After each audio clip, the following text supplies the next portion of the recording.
It seems to me that here one has to use moral reasoning based upon sound ethical principles to arrive at a decision. And I think that the decision about abortion will be decided on the basis of your answer to two questions.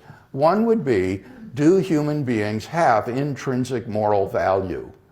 And I would say that they do, that every human being is not to be treated as an end, rather as a means to some end, but rather is an end in himself and has intrinsic moral value and worth. The second question would be, is the developing fetus a human being? And that question is answered by biology and medicine, and is clearly yes. The developing fetus is not bovine, it is not canine, it is not feline, it is human. This is a human being in the earliest stages of his development. So it follows from your answer to those two questions that this developing human being has intrinsic moral worth and therefore fundamental human rights, which may not be violated without sufficient justification.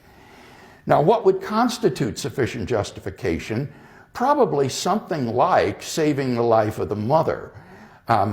If the mother's life would be taken by trying to carry the baby to term, then what the doctor would be morally justified in doing would be saving the mother's life by terminating the pregnancy. But I'm sure you realize that that represents an insignificant number of the abortions that are performed today, which are often performed for convenience or sex selection preferences and concerns of that sort. So making an exception in the case that one needs to save the life of the mother, and that would justify taking the life of this other person, I think in virtually all the other cases, it would not be sufficiently justified.